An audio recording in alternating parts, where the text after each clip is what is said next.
Have you ever heard a child crying in complete darkness? It's a feeling that's hard to describe. It sends chills down your spine and makes your heart freeze with fear. I hope I never have to feel that again. One summer, my parents sent me to camp to take a break from school and recharge before the new school year. I had been preparing for this trip for a long time and was really looking forward to it.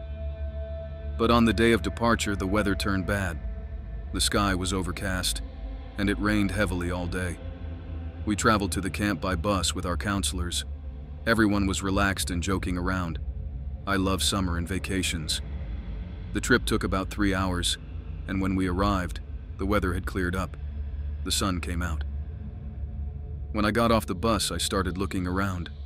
A light breeze refreshed the air after the rain. In the distance, among the bushes, I noticed a strange woman. She was wearing dirty and wrinkled clothes. I thought she might be someone from the camp staff. We were then assigned to our rooms. 2 girls, Emily and Kate, shared the room with me, and we quickly became friends. After dinner, we decided to go for a walk. It was already getting dark, and we walked down the alley I had seen earlier. The bushes were neatly trimmed, and the lawn was well maintained. As we walked and talked, we didn't realize we had ventured deep into the woods. It got completely dark and we started getting nervous. Kate tried to calm us down by making a joke.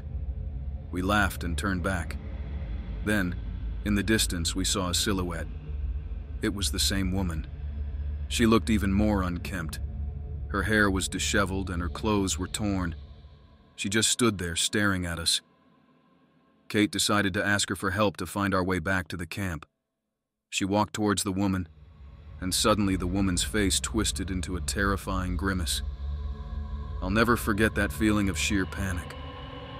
We were frozen, unable to move, but then Emily grabbed us by the hands and we started running away. We were so scared. We ran, but the forest path seemed endless. After a few minutes, Emily suggested we turn around to see if the woman was following us. When we stopped, we realized Kate was gone. We couldn't understand what happened. She had been running just behind us. We couldn't see the woman either. Suddenly, we heard a scream. It was definitely Kate's voice. We were so terrified that we started running again, getting further away from the scream. Time seemed to stretch on forever, but eventually, we emerged from the woods and returned to the camp. My heart was pounding. We ran inside and locked ourselves in. No one believed us, but the fact that Kate didn't come back with us made the counselors go look for her. We stayed in the camp, and 2 hours later they returned with Kate. At first we were so happy, but then Emily noticed something strange. I looked closer and saw that this wasn't the same Kate. Her gaze was cold and lifeless. We thought it was all over, but it turned out it wasn't. My heart started racing and I carefully asked her what had happened, but she didn't respond. It was scary to think that we had to spend the night in the same room with her. The counselors didn't notice anything strange and just laughed, saying we were just kids making things up. Night came. Emily and I lay down on one bed, keeping the light on, and watched Kate, who was sitting on her bed and staring out the window. Since she returned, she hadn't said a word or even looked at us. We didn't think we'd be able to sleep, but the silence in the room and the moth flying around the lamp lulled us to sleep. I woke up to strange noises. The room was dark, and someone was making sounds like nails scraping. When my eyes adjusted to the darkness, I saw a silhouette that looked like a person standing by the dresser. Emily wasn't in bed beside me. I was alone. The silhouette reminded me of the woman we had seen in the woods. I lay there, unable to move. Suddenly, she flew at me and leaned close to my face. It was her. Her face was so close and so terrifying that I thought I would pass out from fear. She smelled like something rotten and unpleasant. She looked at me and said, "You're next."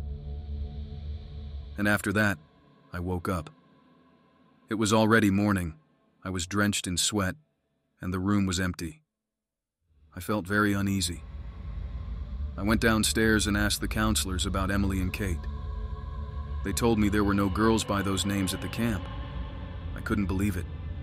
But yesterday, Emily and I told you Kate was missing, and you found her. I checked the photos on my phone and saw that there were no pictures of us together. I started to think I was going crazy. The image of that woman and the fear I felt that night wouldn't leave my mind. After breakfast, I went outside, and the feeling of panic wouldn't go away. As I wandered around the camp, I noticed a boy sitting on a bench. He had dark hair and blue eyes, and he was clearly older than me. I decided to sit down next to him and talk to him, to find out where he was from. He seemed older than all the other kids at camp, which I found strange. I introduced myself and asked his name. He reluctantly looked up from his book and said his name was Peter. It was clear he didn't really want to talk to me. I started asking him where he was from and why he came to a children's camp. He said he came to help his aunt, who worked as the camp manager. I noticed that the book he was reading was in the horror genre, so I decided to use that to make friends with him. I asked him if he had heard anything strange about this camp. Maybe weird things happened here? Peter got interested and looked at me, telling me there used to be an orphanage not far from here which is now abandoned. He said that children started disappearing from that orphanage, and it turned out that the manager was the one taking them. She was executed, and the orphanage was closed. No one knows why the building hasn't been torn down, and it's located at the end of the alley leading into the woods. I got goosebumps, but I was curious to find out where my friends had gone. Could this be connected to the story Peter had told me? I asked if he wanted to walk to that abandoned orphanage, and he agreed. We planned to go there the next morning. I went back to my room, but the fear wouldn't go away. I looked at the dresser where I had seen the woman's silhouette during the night, and I felt scared again. I lay awake all night with the lights on, not closing my eyes. Morning came. I had breakfast and met Peter at the entrance, and we headed toward the abandoned orphanage. We walked for about 2 hours. The building was old and half ruined. Peter suggested we go inside, and even though I knew the building could collapse at any moment, I agreed. He was older, and I didn't feel as scared with him. We walked through the corridors when suddenly someone called my name from behind. I turned around, but there was only darkness. It sounded like Emily's voice. When I turned back, Peter, who had been walking in front of me, was gone. Panic overtook me. The corridors grew so dark it felt like night, even though I remembered it was morning. Then I heard a quiet child's cry, which got louder and louder. It was so frightening. The building was falling apart. The walls had collapsed, and debris lay on the floor. Fear clouded my mind. I didn't know what to do, where to go, where Peter was. Then I heard a noise, and something started getting closer to me. I realized it wasn't Peter. He walked differently. This creature made scary, inhuman sounds. I gathered the last of my strength and ran in the opposite direction. I fell a few times and scraped my knees. When I got outside, I ran even faster. I had never run so fast or so long in my life. My throat was dry, but I kept running, just to get away from there as quickly as possible. Suddenly, someone stopped me. It was the gardener. I had seen him earlier that morning when he was mowing the lawn.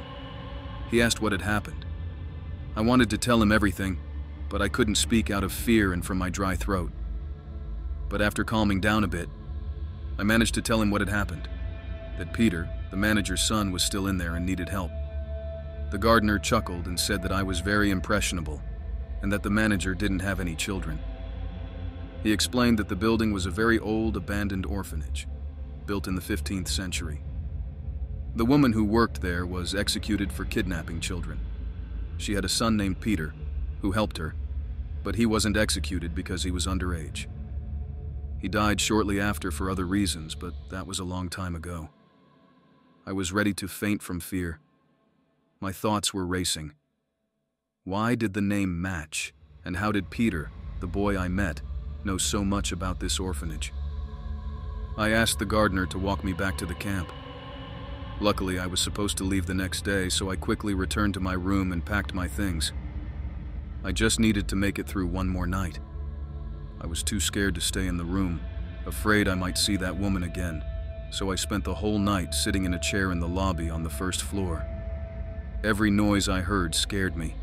The next morning, after breakfast, everyone started gathering downstairs. We had an hour left before we were to leave, and I was the first to get on the bus and sit by the window.